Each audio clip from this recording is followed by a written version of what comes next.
보신 분들 있을지 모르겠지만 예전에 책 중에 예수와 함께한 저녁 식사라는 제목의 책이 있었습니다. 그래서 어떤 사람이 예수님으로부터 식사 초대를 받고 어떻게든 피하려고 했지만 결국 피하지 못해서 예수님께서 말씀하신 그 레스토랑이라는 곳에 나아가서 함께 식사를 하고 예수님과 여러 이야기를 나누며 때로는 따지다가 결국은 예수님이 하나님이심을 알게 되는 그런 내용을 담은 책입니다. 책의 내용은 잘 모른다고 해도 책의 제목처럼 만약 내가 예수님과 함께 식사할 수 있는 기회가 생긴다면 과연 어떨까요? 내가 예수님을 만날 수 있다면, 내가 예수님과 이야기 나눌 수 있고 예수님과 함께 식사를 할 수 있다면 아마도 이루 말할 수 없는 감동과 감격으로 가득할 것입니다. 예수님을 알지 못하는 사람도 직접 예수님을 만날 수만 있다면 예수님을 하나님으로 고백하고 믿게 될 것입니다.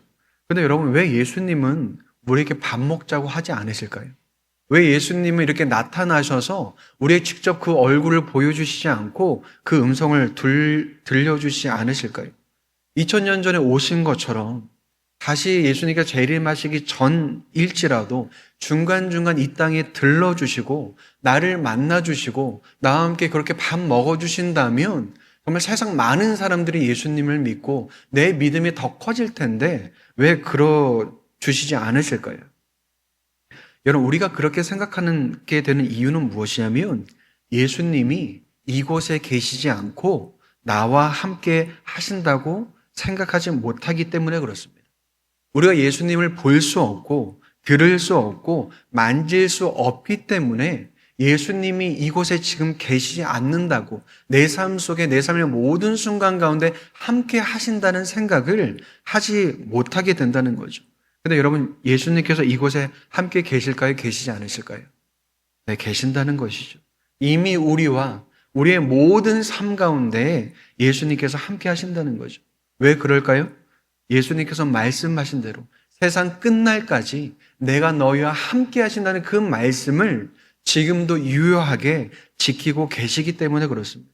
그리고 그뿐 아니라 우리와 함께 하시는 예수님을 만날 수 있도록, 느낄 수 있도록 예수님께서 그 은혜를 언제나 우리에게 베풀고 계시다는 것입니다. 그렇다면 어떻게 그 주님을 더욱더 만나고 느낄 수 있는지에 대해서 오늘 말씀을 통해서 함께 나눠보고자 합니다. 오늘 본문은 예수님께서 십자가에 달리시기 전에 마지막으로 제자들과 함께 식사하는 장면을 말하고 있습니다. 근데 그때가 언제라고 기록하고 있냐면 바로 유월절이라고 말하고 있습니다. 그래서 예수님은 제자들에게 유월절 식사를 준비하라고 말씀을 하십니다.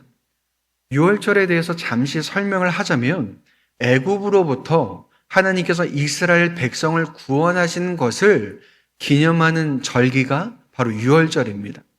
하나님께서 그 애굽을, 지금으로 말하면 이집트를 10가지 재앙으로 무너뜨리셨는데 그 마지막 재앙이 무엇이었나요? 바로 장자 재앙이었습니다.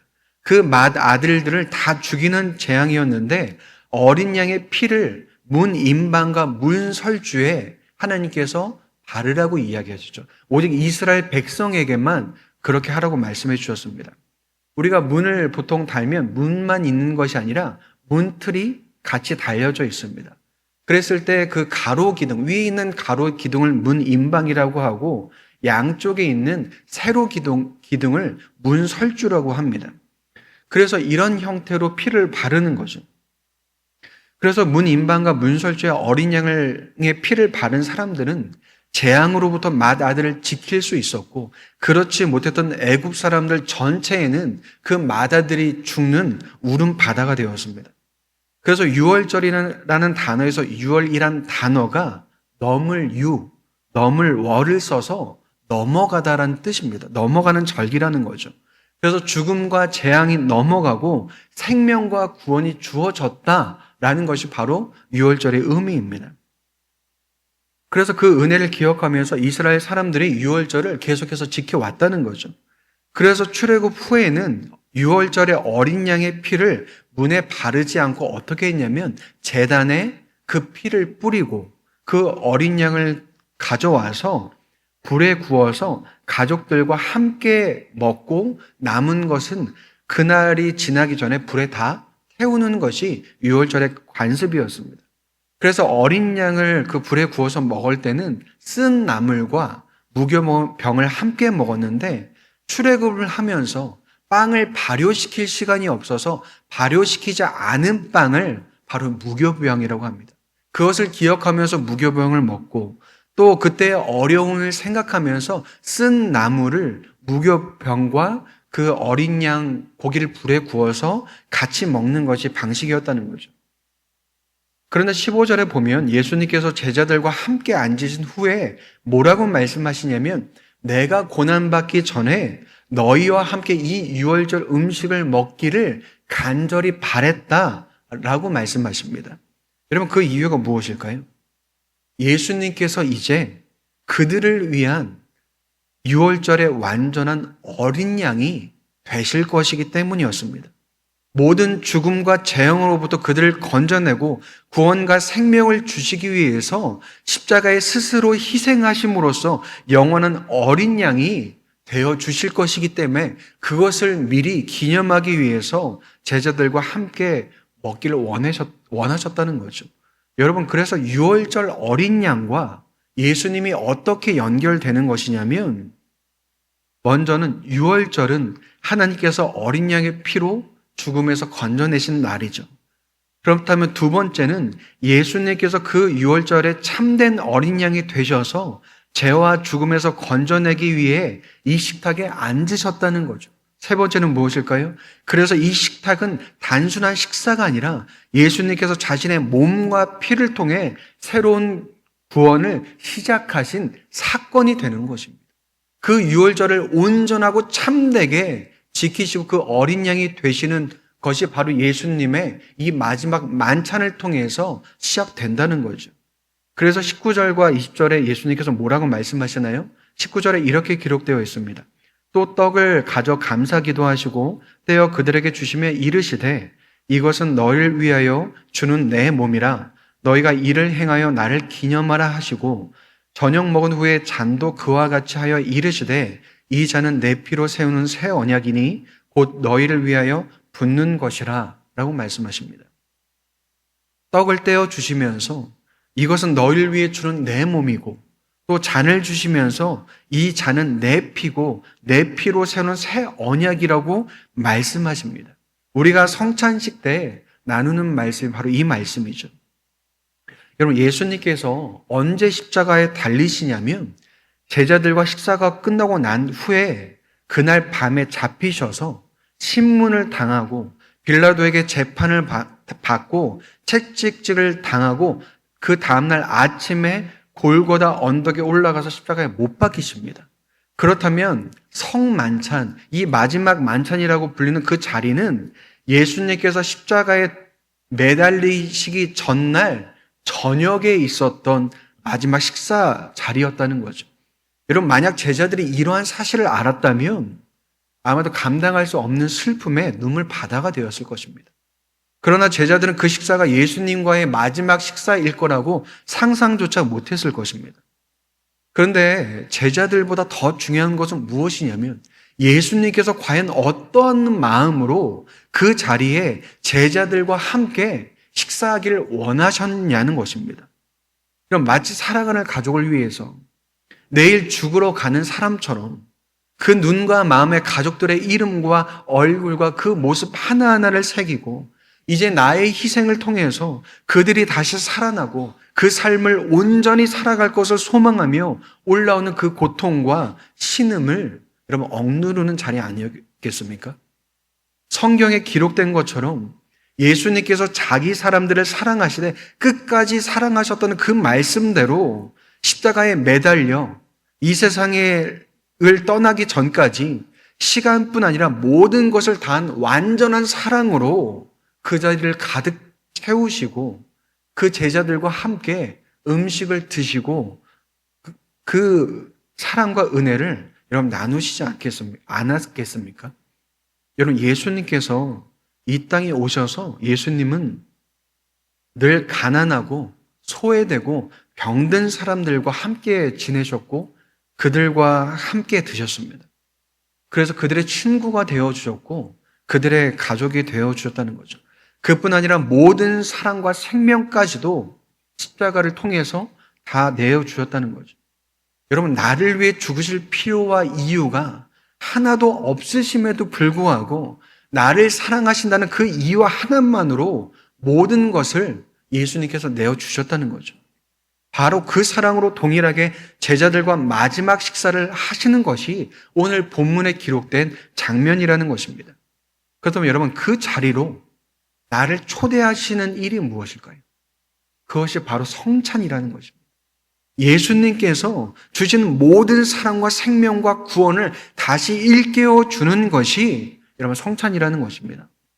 떡과 잔을 나누어 나를 기념하라는 것은 예수님을 단순히 높이고 경배하라는 것이 아니라 우리를 위해 희생하신 예수님과 하나님의 그 사랑을 기억하고 누리라는 것입니다. 단순히 작은 잔에 담긴 포도주와 작은 빵 조각 하나를 엄숙하게 먹는 것이 중요한 것이 아니라 그 성찬에 담긴 그 깊은 의미와 은혜를 우리에게 누리라고 말씀하신다는 거죠. 근데 여러분, 그 은혜를 우리로 하여금 누가 누리게 하실까요? 바로 성령님께서 누리게 하신다는 것입니다. 우리가 떡을 떼고 잔을 나누는 것을 통해서 성령님께서 우리가 있는 이곳으로 예수님을 끌어내리시는 것이 아니라 예수님이 계신 그 높은 곳에 우리를 닿게 하셔서 나를 위해 십자가에 죽으시고 부활하신 그 주님을 만나고 경험케 하신다는 것입니다. 그렇기 때문에 여러분, 우리는 성찬식 때 쓰이는 떡과 잔을 경배하는 것이 아니라 혹은 교회에서 하는 어떤 기념 행사나 의식으로 여기는 것이 아니라 성찬을 통해 우리에게 영적으로 역사하시는 성령님을 통해서 예수님과 함께 먹고 마시는 그 자리에 초대되는 것입니다. 오늘 본문이 말하는 그 자리에 나아가는 경험을 할 수 있다는 거죠. 예수님과 함께 먹고 마시고 그 예수님을 만나고 경험하는 이루 말할 수 없는 자리, 그 은혜를 여러분 우리에게 성찬을 통해서 허락하셨다는 것입니다. 여러분, 그렇다면 성찬에 참여하는 우리의 마음은 어떠해야 될까요? 예수님께서 오늘 본문에 나오는 그 마지막 식사의 날을 초대하신 것처럼 그 주님을 만나고 교제하기를 바라는 간절한 기대와 소망을 갖고 여러분 나아가야 하는 것입니다. 그래서 성찬이 있을 때 주보를 통해서 미리 소식을 전하고 기도로 준비하라고 하는 이유가 무엇일까요? 온 마음을 다해서 기도로 그 주님 만나기를 소망하며 한 주간 살아가라는 것입니다. 다음 주에 성찬식이 있다를 확인하는 정도가 아니라 간절히 그 주님 만나기를, 주님의 식탁에 내가 나아가기를 소망하며 준비하라는 거죠. 그래서 여러분, 제가 이전에 사역했던 교회들에서는 모든 성찬의 준비를 목사님들과 장로님들만이 준비를 했습니다. 물론 권사님들께서 성찬기와 포도주와 떡을 준비해 주셨지만 그것을 나르고 준비하고 세팅하는 모든 일은 목사님들과 장로님들이 맡아서 했다는 거죠. 왜 그랬을까요? 여러분, 성찬이 단순한 교회 행사가 아니기 때문에 그렇습니다. 성찬에 담긴 그 의미가 가볍지 않기 때문에 그 준비 또한 거룩하게 하고 성찬식 때 성찬 가운을 목사님들과 장로님들이 입고 장갑을 끼고 섬기는 이유도 바로 거기에 있다는 거죠. 모든 예배를 마치고 성찬식이 끝났을 때 물론 성찬기나 정리해야 할 양이 너무나 많아서 성도님들의 도움을 받았지만 그 중간에는 그것을 미리 준비하는 데 있어서는 어떤 도움도 받지 않고 목사님들과 장로님들만이 섬겼습니다. 이것이 목사님들과 장로님들의 특권을 말하는 것이 아니라 성찬이 그렇게 거룩한 예식이라는 것을 말하는 것입니다. 여러분, 성찬이 거룩한 예식이라는 것을 알지 못하면 거룩하게 준비할 수도 없고 거룩하게 참여할 수도 없습니다. 왜 그럴까요? 늘 때마다 하는 성찬, 대충 세팅하고 올려놓으면 되지 준비할 게 뭐가 있는가라고 생각하기 너무나 십상이기 때문에 그렇습니다. 여러분, 떡과 잔을 받고 기도하는 수준의 행사로 느껴서는 안 된다는 거죠. 우리의 마음과 태도뿐 아니라 그 성찬에 참여하기 위한 모든 준비가 거룩하게 되어져야 한다는 것입니다. 오늘 설교가 왜 성찬에 대해 말하는가 싶은 분들 있을 것입니다. 여러분, 그 이유는 오늘 말씀이 바로 성찬의 근거가 되는 말씀이기 때문에 그렇습니다. 그리고 또 하나의 이유는 한국교회의 수많은 성도들이 성찬에 대해서 바로 알지 못하기 때문에 그렇습니다. 교회가 성찬에 대해서 자세히 설명하지 않았고 또 성찬에 대해서 배울 기회가 많이 없었기 때문에 그렇습니다. 여러분, 성찬을 모른다는 것은 예수님을 직접 만날 기회를 잃어버리는 것과 똑같습니다. 하나님께서 우리에게 은혜를 주시는 세 가지를 말할 때 대표적인 것이 말씀과 성례와 기도를 이야기합니다. 여기서 말씀은 설교를 이야기하고 성례는 세례와 성찬을 이야기합니다. 그런데 말씀, 즉 설교는 우리가 다른 말로 뭐라고 표현하냐면 들리는 복음이라고 말하고 성찬은 보이는 복음이라고 말합니다. 말씀과 성찬의 차이는 무엇이냐면 말씀은 복음에 대한 이해가 있어야 하고 깨달음이 있어야 알아들을 수 있지만 성찬은 복음의 은혜를 먹고 마심으로써 몸으로 직접 누릴 수 있는 은혜라는 거죠.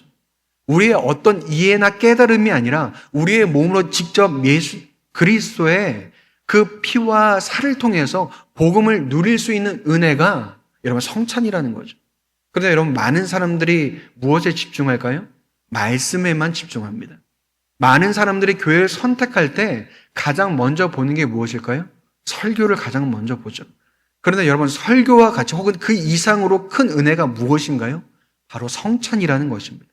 그렇다면 우리는 성찬을 중요하게 여겨야 하고 그 성찬의 은혜를 회복해야 한다는 것입니다. 여러분, 세례 왜 받는지 아십니까?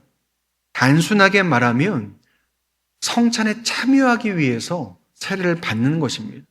여러분, 세례라는 것은 내가 예수님을 구주로 믿는다는 그 사실을 하나님과 교회 앞에 고백하고 하나님의 자녀로 살아가겠다는 것입니다.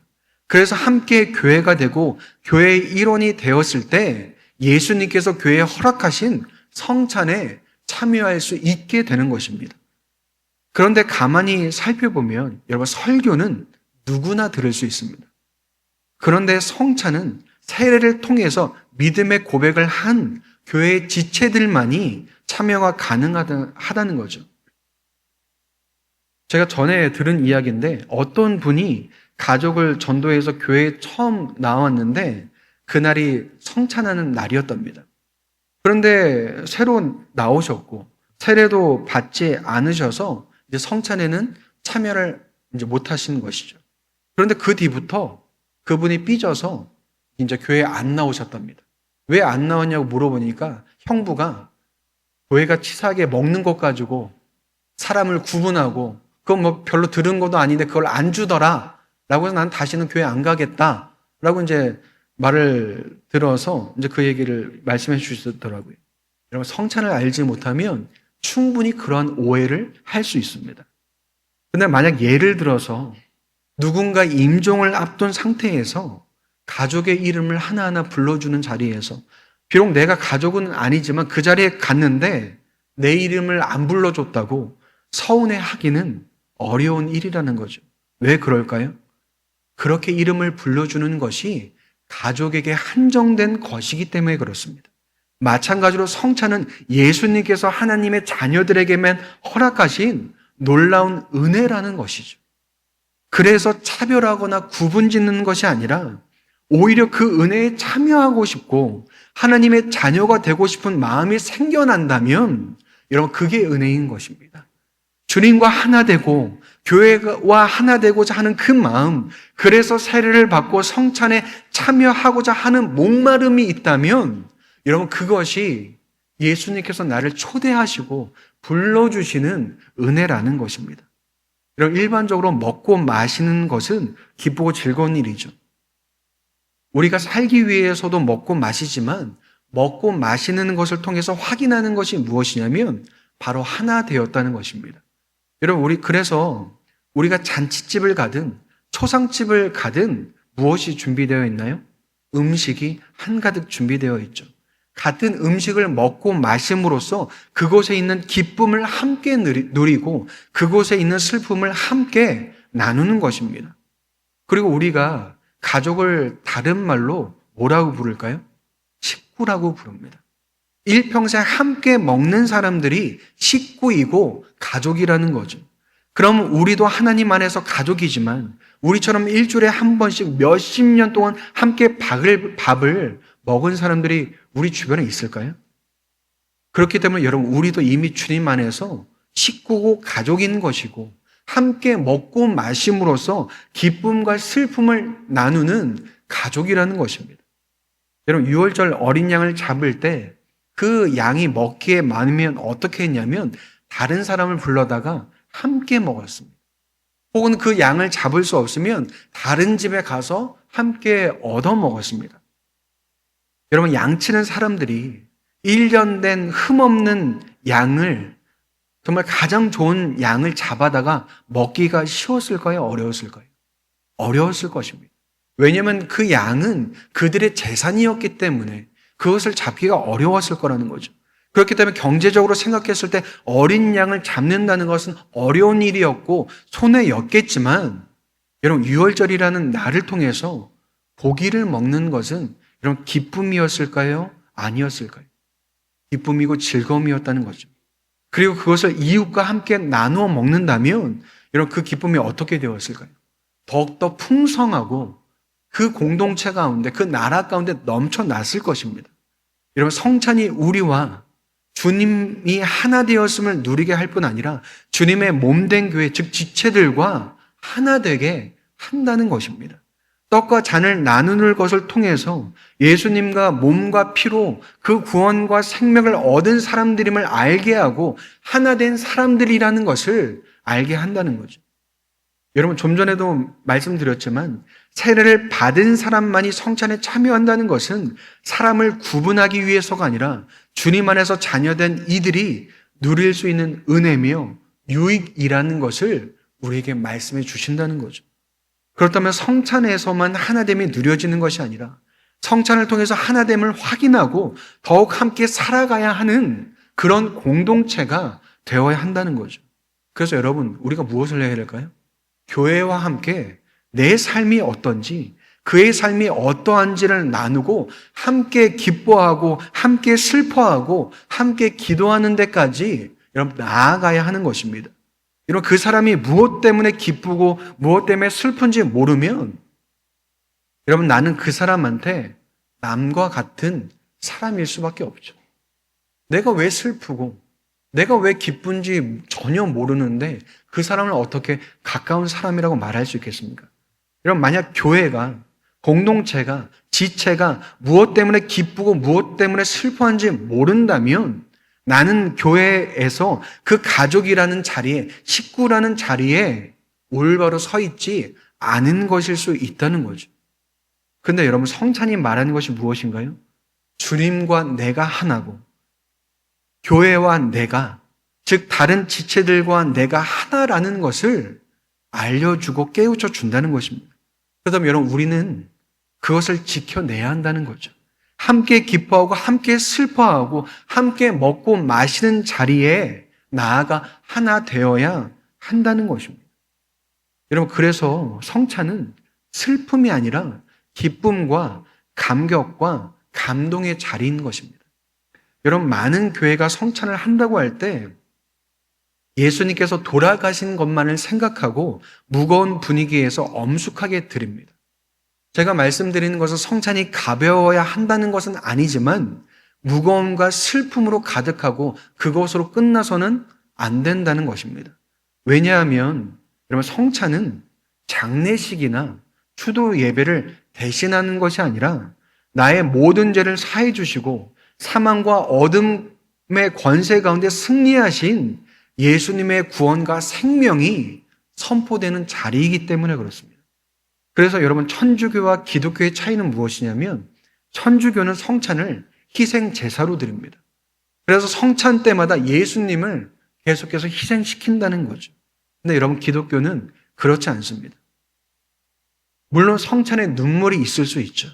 그런데 그 눈물은 감격과 감동의 눈물이어야 하고 기쁨과 회개의 눈물이어야 하지 슬픔의 눈물이어서는 안 되고 그 슬픔에 잠겨서는 안 된다는 것입니다. 그래서 다시 말하지만 성찬은 거룩한 가운데 기쁨과 감격과 감동과 위로와 은혜로 나아가야 하는 자리라는 것입니다.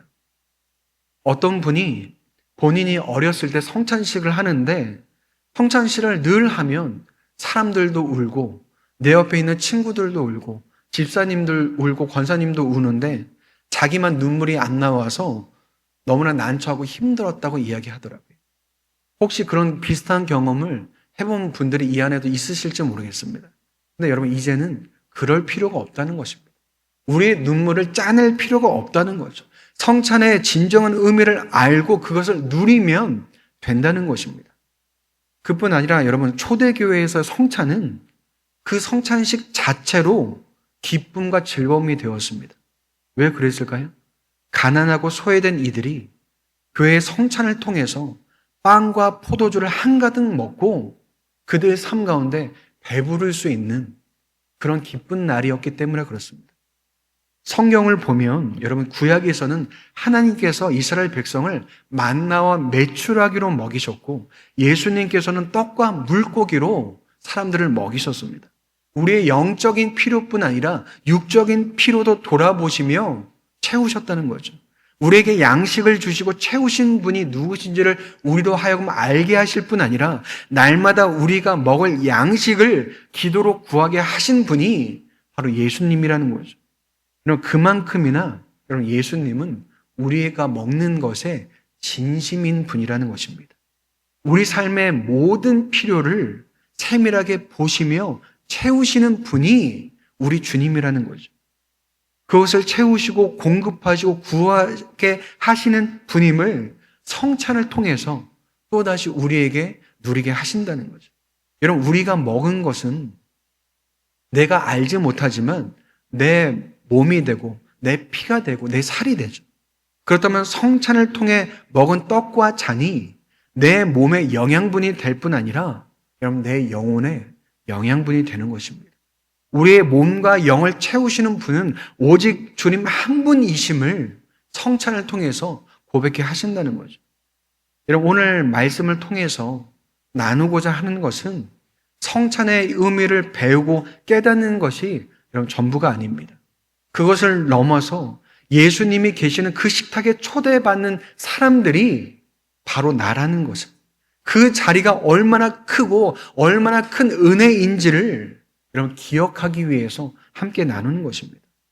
여러분, 단순히 떡과 포도주를 주시는 식탁이 아니라 나를 위해 십자가의 모든 생명을 내어주시는 그 예수님을 만나는 자리로 여러분 우리가 나아가야 한다는 것입니다.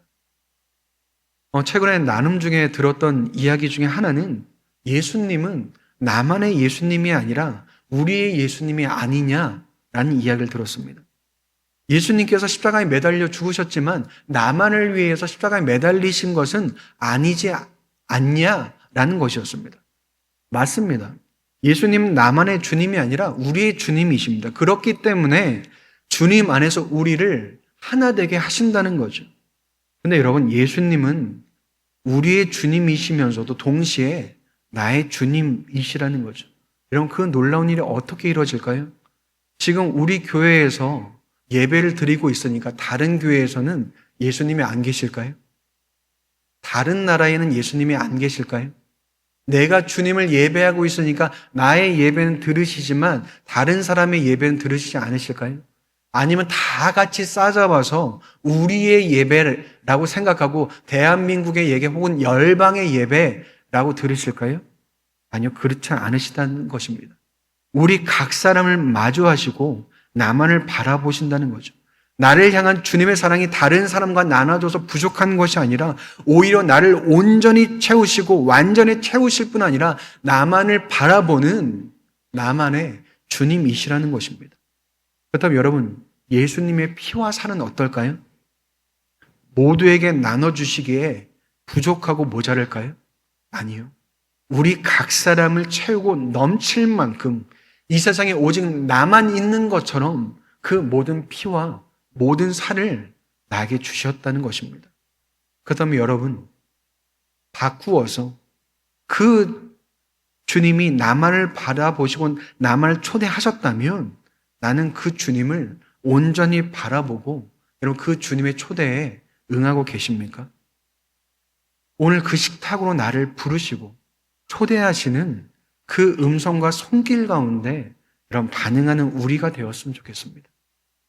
우리가 오늘 성찬을 하지 않고 다음 주에 성찬을 할 것인데 여러분 이 한 주 정말 그 성찬을 통해서 내 몸으로 그 주님을 직접 만나고 경험하기를 여러분 간절히 소망하는 우리가 되었으면 좋겠습니다. 왜 주님 내 삶에 와주시지 않습니까? 왜 나와 함께 해주시 않습니까가 아니라 나를 만나주시고 찾아오시기 위해 그 성찬을 베푸신 주님이라면 그 주님을 만나기 위해서 정말 한 주간 목마름으로 살아가는 저와 여러분이 되고 정말 그 성찬을 통해서 그 주님의 피와 살을 통해서 말할 수 없는 그 사랑과 은혜를 누리는 저와 여러분이 되시기를 주님의 이름으로 축복드립니다.